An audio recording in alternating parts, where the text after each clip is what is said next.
um, flip their iPads and do what they need to do to, I guess some of you might need to look on your iPads, which I totally understand. Well, Screencastify did update. I'm trying to see. Okay. All right, so this is what we're moving on to today. So yesterday we started talking about graffiti a little bit, but we mostly just talked about the different styles of fonts and words and letters and that sort of thing. So today, before we move into shading technique, because we will need to practice value scales, we are actually going to talk a little bit more about graffiti itself as an art movement. I'm going to try to go quickly with that because I don't want to, I know I am probably not as entertaining as I'll show you a quick video here in a second. But the thing about graffiti that's so important is that we understand the difference between what is legal and what is not. And so I'm going to enter full screen here so everybody can see. Like I said yesterday, I am a huge fan of graffiti. There's lots of words you might hear graffiti described as, besides the word graffiti. You might hear slap art, yarn bombing, tagging. A lot of us hear tagging. Tagging is typically associated with illegal aspect of graffiti. Ad busting, sticker bombing, brandalism, artivism, and street art. One thing to know is that graffiti is very political. Not all graffiti, but a lot of graffiti is very political. This artist here is Jean-Michel Basquiat. Unfortunately, he's no longer living, but he's one of the the godfathers of graffiti here in the United States. When it started to becoming an actual art movement, he did a lot of paintings underneath the bridges in Philadelphia and New York. He has been described as having a very childlike style. A lot of people will look at his work and they're like, "What? That's art?" It's totally, his work is beautiful. If you really dive into the meanings behind a lot of his characters, he does have a gold crown in most of his work, which is one of my favorite attributes of his. This is actually a piece of his that they cut off a wall, and this is in a gallery in New York City. I took a picture of it, and the price tag on this was $2.1 million. So in order for somebody to purchase that chunk of wall that Basquiat did, was $2.1 million. Here is a painting done of Basquiat. You can't see the other person here that's next to him, but it's Andy Warhol, who's a pop art artist. And they were friends, but they were frenemies. They literally did a real boxing match in a boxing gym in New York. And this painting was to commemorate that. Now, this particular graffiti piece is legal. Does anyone know why this particular painting is legal versus Basquiat's work, which actually at the time was considered illegal? Do you know why? Does anyone have any idea? Is there anybody? I think we're as curious as other students who may not know, Ms. Colson. What do you think? So no one's ready to answer. Do you want me to tell? Is that what you're saying, Ms. Jones? Yeah, I think so. No one's answering. So this particular painting is in New York City, and you can see there is a fence here. This artist was commissioned or hired to do this painting. So the person who owns this building sought out this artist and asked them and paid them to create this. Basquiat, as amazing as he was, he very rarely asked permission. He would just paint wherever he wanted. That is considered illegal. Okay, in order for your street art or graffiti to be legal, you have to have either permission, or you have to be if you seek someone out, then they let you do it, or you're paid to do it. Otherwise, it is considered illegal. So that's one thing you've got to know. Hey, Colson, before you keep moving, I'm just going to remind again for students, if you're working, Ms. Colson provides you that work time, and she's just hoping that you can honor the chance that when she is speaking, she is giving you instructions for the next task. So if you're reading or if you are currently working on your artwork, I'm going to ask you to pause kindly and just provide her that opportunity because she is providing you independent work time. Thank you. Go for it, Colson. Thank you. This next particular artist is Pyramid Oracle. This is actually one of my favorite graffiti artists, and he is in New York City as well. My husband and I actually commissioned, which means we hired him to create a graffiti piece for us. And he did, and he shipped it to us, and it's unbelievable. This is his main style, and he's just one of those I don't know, it's unbelievable, the realism on the wall. This is my daughter here when she was 13. She's now almost 18, but she's in front of a pyramid oracle piece here, and it was kind of funny because I took this shot of her because she's super bored on our graffiti tour, and then I didn't realize that there was actually a pyramid oracle piece behind her, so it was kind of a kismet, kind of meant to be. Here's BK Fox. One reason why I show you this particular artist, number one, she's female, and it's not as common to be a female street artist as it is to be a male street artist. Number two, she's a realist, and if you look here, this is the ground of the sidewalk, and this is the top of the building. So you can see how large perspectively that this is, and if you look at this piece, like, it is unbelievably beautiful and realistic. She's very, very talented, and you can see her tag here on the side. Here's another artist, Sac 6. This particular piece is not legal. However, this restaurant here is totally okay with it. Does anyone know why this restaurant would be like totally cool with Sac 6 having a wheat paste piece on the wall next to their restaurant? Like legit publicity, wouldn't it be, Colson? Yes, especially people who follow street art. There's like apps you can follow, there's maps you can follow, and all of a sudden they show up at this cool little cafe, and this cafe gets all this free like business because of this particular artist. This artist also has this, which is called wheat pasted onto the wall, and the reason this artist does that is this is not legal, like I said. But because it's wheat pasted, which means it's like wallpaper paste, it's considered a littering charge instead of defacing property. So it's like a very cheap ticket if you got caught versus like vandalism. So a lot of artists will do stickers or wheat pasting, and so in case they get caught, it's considered a litter charge. So Space Invader, I think this is one of Miss Jones's favorites. My favorite, yep. Is Space Invader, and he has work all over the world, and he does mosaics, and so he uses tiles, and his work will show up all over the place on buildings. Sometimes it's in spots where you're like, how, like this one particular, you can see fire escapes here, but you're like, how did he get up here? So it's pretty crazy. He has an app that you can use. I used it when I was in Paris, and I found, I think, like 15 of his pieces in Paris, and you like collect, like, it's kind of funny, but his stuff is quite crazy. Here's another wheat paste. It's just ideas to show you the different types of street art, sculptural street art that people use. They beautify very simplistic things. They take a trash can and turn it into something that looks like a bus. Chalk art is like the easiest form of street art because it'll wash away in the rain. So it's a very safe way to practice street art. Yarn bombing is another very safe way to do so. This does not hurt anything that it's on. You'll see yarn bombing in big cities. It's in like Denver. That's all over here in Minneapolis.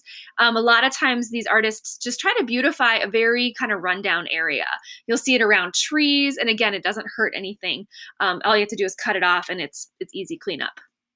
And Banksy, we're going to talk about Banksy tomorrow a little bit more, but he is probably the most famous graffiti artist currently. He's a masked artist, so no one knows his true identity. He was up for an Oscar for his documentary Through the Gift Shop, and everybody was like, fingers crossed he'd show up to the Oscars, but he didn't. So he's still unknown. There's a lot of speculation out there of who he is. At one time, there was even speculation that he was a female, but after that documentary, as long as if it's the real person in the documentary, he's very much male. So it is a man. His work is crazy.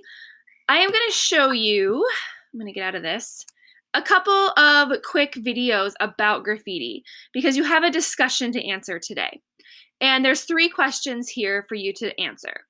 The first one I'll talk, like you'll see in a second, but it says, now that you've learned about the history of graffiti, which I'll show you, and where it comes from, is all graffiti illegal or connected to gang activity? Because that's a lot of the connotation, is people automatically think gang activity illegal when they hear the word graffiti. Like, can graffiti be considered art? Why or why not? And how can graffiti or street art actually be done legally? So I'm going to show you again a couple of videos. They're not very long, but it's like the history. And then there's 2 artists I'm going to show you today. So here's the history first. And I'm going to mute myself.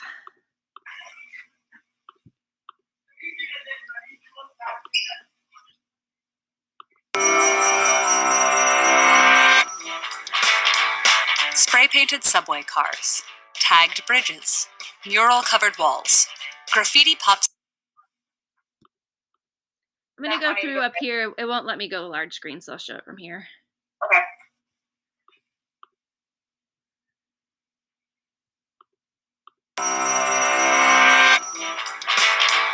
Spray-painted subway cars, tagged bridges, mural-covered walls. Graffiti pops up boldly throughout our cities. It can make statements about identity, art, empowerment, and politics, while simultaneously being associated with destruction. And, it turns out, it's nothing new. Graffiti, or the act of writing or scribbling on public property, has been around for thousands of years. And across that span of time, it's raised the same questions we debate now. Is it art? Is it vandalism? In the 1st century BCE, Romans regularly inscribed messages on public walls, while oceans away, Mayans were prolifically scratching drawings onto their surfaces. And it wasn't always a subversive act. In Pompeii, ordinary citizens regularly marked public walls with magic spells, prose about unrequited love, political campaign slogans, and even messages to champion their favorite gladiators. Some, including the Greek philosopher Plutarch, pushed back, deeming graffiti ridiculous and pointless. But it wasn't until the 5th century that the roots of the modern concept of vandalism were planted. At that time, a barbaric tribe known as the Vandals swept through Rome, pillaging and destroying the city. But it wasn't until centuries later that the term vandalism was actually coined, in an outcry against the defacing of art during the French Revolution. And as graffiti became increasingly associated with deliberate rebellion and provocativeness, it took on its vandalist label. That's part of the reason why today, many graffiti artists stay underground. Some assume alternate identities to avoid retribution, while others do so to establish camaraderie and make claim to territory. Beginning with the tags of the 1960s, a novel overlap of celebrity and anonymity hit the streets of New York City and Philadelphia. Taggers used coded labels to trace their movements around cities while often alluding to their origins. And the very illegality of graffiti making that forced it into the shadows also added to its intrigue and growing base of followers. The question of space and ownership is central to graffiti's history. Its contemporary evolution has gone hand in hand with counterculture scenes. While these movements raised their anti-establishment voices, graffiti artists likewise challenged established boundaries of public property. They reclaimed subway cars, billboards, and even once went so far as to paint an elephant in the city zoo. Political movements, too, have used wall writing to visually spread their messages. During World War II, both the Nazi Party and resistance groups covered walls with propaganda. And the Berlin Wall's one-sided graffiti can be seen as a striking symbol of repression versus relatively unrestricted public access. As the counterculture movements associated with graffiti become mainstream, does graffiti too become accepted? Since the creation of so-called graffiti unions in the 1970s and the admission of select graffiti artists into art galleries a decade later, graffiti has straddled the line between being outside and inside the mainstream. And the appropriation of graffiti styles by marketers and typographers has made this definition even more unclear. The once unlikely partnerships of graffiti artists with traditional museums and brands have brought these artists out of the underground and into the spotlight. Although graffiti is linked to destruction, it's also a medium of unrestricted artistic expression. Today, the debate about the boundary between defacing and beautifying continues. Meanwhile, graffiti artists challenge common consensus about the value of art and the degree to which any space can be owned. Whether spraying, scrawling, or scratching, graffiti brings these questions of ownership, art, and acceptability to the surface. So that's just a quick rundown of what graffiti is. I'm going to show you just one more today of an artist that I think he's pretty phenomenal. His name is Hula, and he is an indigenous artist from Hawaii. Let's see if it's on here. I have a bunch of videos I just have thrown in here because the one below, yes, okay. So his particular work is pretty crazy, and his is very political, and a lot of his is representation of the this one in particular. If you dive into it, it's about the missing Native American women. So I'm going to show you this.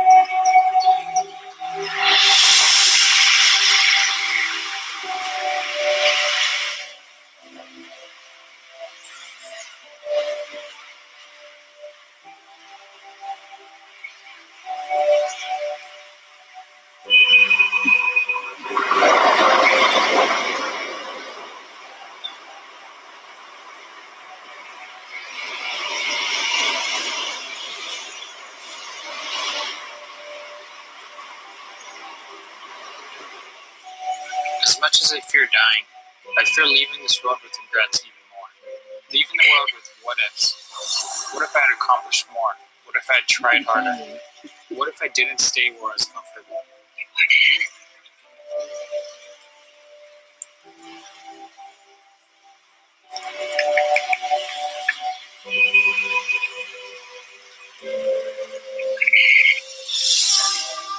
One of my favorite quotes by Charles Bukowski goes, "You can't beat death, but you can beat death with life."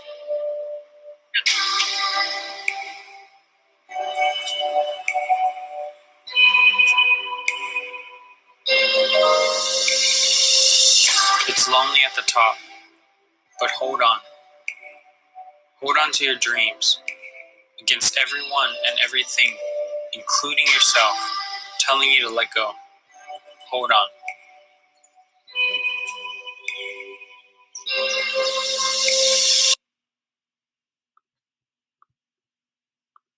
All right, Jones, I saw it. I just couldn't do anything because this was. Totally. I was like, but the principal's like interrupting a video. What do I do? I know. I'm like, I don't know what to do because it's in the middle of this. So Well, that's. I'm so sorry about that, but when the principal comes in and stares at your computer, I guess I have to play game. Yeah, no worries. So that's Hula. And I have other stuff of his that like this one here, which we're not going to watch right now, but he literally paints a large portrait on an iceberg up in Alaska. And his whole point is political, again, about the missing Indigenous Native American women.